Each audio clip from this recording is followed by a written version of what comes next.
Goeiemôre graad 11, julle kan julle sitplekke neem. Dankie. Goed graad 11, vandag gaan ons kyk na probleemoplossingstegnieke. Voor ons die handboeke uithaal, gaan ek vir julle 'n vinnige scenario skep dat julle gedagtes net kan gaan oor probleemoplossingstegnieke, hoe jy dinge sal hanteer en wat jy sal doen. Goed, kom ons gestel, almal van julle is bestuurders van 'n bekende restaurant in Kaapstad by die waterfront.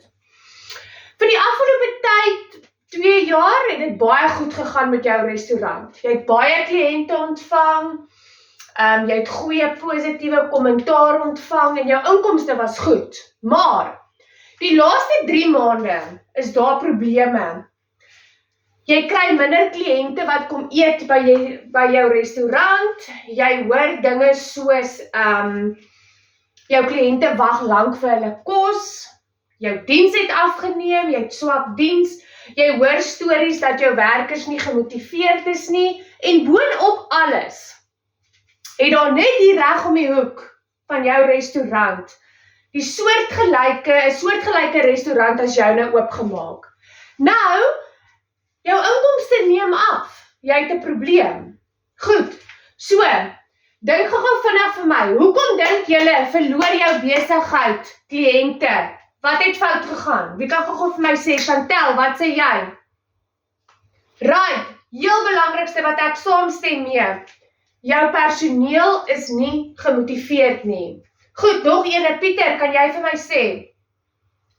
Right, daar het 'n soortgelyke restaurant as jou nou oopgemaak en kliënte verkies om soontoe te gaan. Wie kan nog sê, hoekom neem jou kliënte af? Chanel? Goed, ek stem saam met julle. So kom ons kyk, waar gaan ons begin? Wat gaan ek eers doen om hierdie probleem op te los? Wat sal julle sê?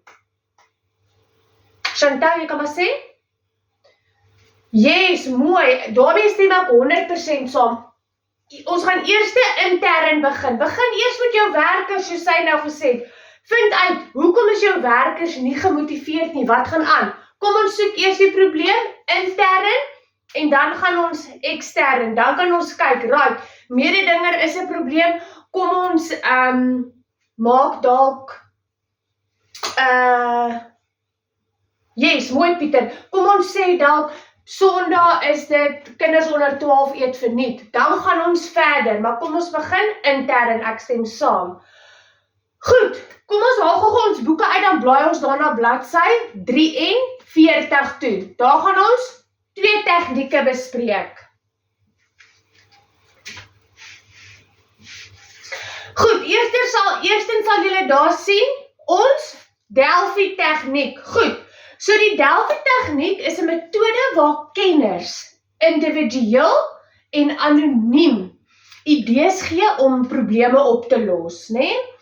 So kenners kry dan nou vrae, of soos julle die bestuurders kry vrae, en elkeen van julle gaan dan individueel en anoniem, nee, julle gaan nie julle name byskryf nie, dan nou oplossings neerskryf vir hierdie probleme. So julle gaan nou byvoorbeeld, soos by julle restaurant by die waterfront, julle gaan dan nou elke ene oplossings neerskryf wat jy dink ons kan doen om hierdie probleem op te los. Wat lekker is van die Delphi tegniek is dat jy word nie deur groepsdruk beïnvloed nie. Ek kan nie hoor wat Pieter sê nie, Pieter kan nie hoor wat Chanel sê nie, en Chanel kan nie sien of hoor wat Jonique sê nie. So word dit individueel en anoniem gedoen. Ek neem dan almal se oplossings, se vrae en oplossings in, en dit word dan opgesom, en dan kyk ons daarso tussen almal, hoe kan ons hierdie probleem oplos? Dit is jou Delphi tegniek. So, dit is anoniem en individueel. Dit word elkeen doen dit alleen. Dan kyk ons ook na jou kragveld ontleding. Dit is identifiseer kragte wat verandering ondersteun en kragte wat verandering teenstaan. So met ander woorde, ons kan 2 kolomme maak. Die een kolom sê jou dryfkragte wat positief is. Jou ander kolom is teenklagtes wat negatief is.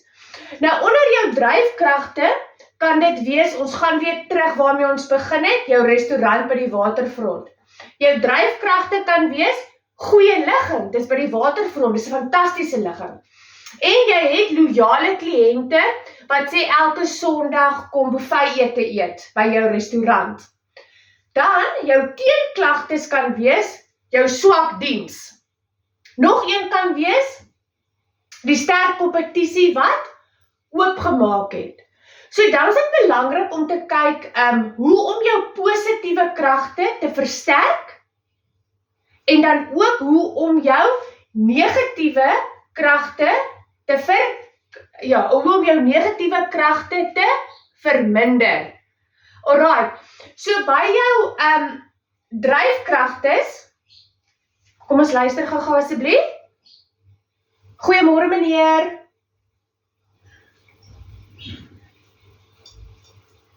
Dis reg so meneer, ek sluit net gou af, dan stuur ek hulle. Dankie meneer.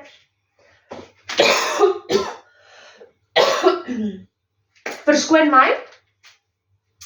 Luister gou almal 'n minuut, oor vir my, kyk gou. Gryp gou elkeen vir my 'n pen en papier. En dan op die pen en papier, voordat julle gaan, skryf julle vir my 1 kenmerk neer van die Delphi tegniek en 1 kenmerk van die kragveldtog tegniek. Ek het nou vir julle mooi verduidelik.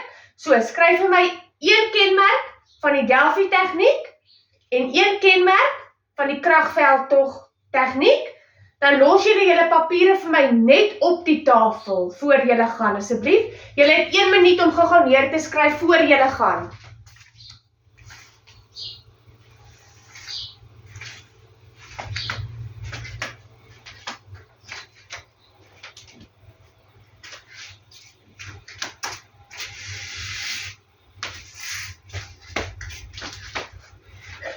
Goed, is julle klaar? Dankie, so julle los julle papiere vir my net so op die tafel, né? Dan begin ons sommer hierso by die regterkantste rye. Julle kan eers vandag Pieter se ry, julle kan opstaan, julle skuif julle stoele vorentoe, julle stap net so in julle rye uit tot by die saal, meneer sal julle daar kry. Goed, Pieter se ry, julle kan opstaan en vandag.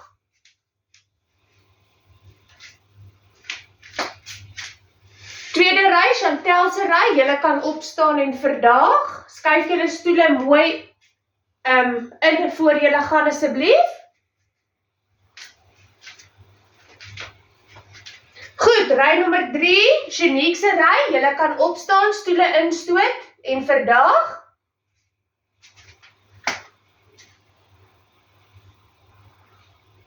En dan die laaste ry, julle kan ook opstaan, stoele terugskuif. Stil vandag, julle praat nie in die rye nie en nie hardloop tot by die saal nie. Dankie.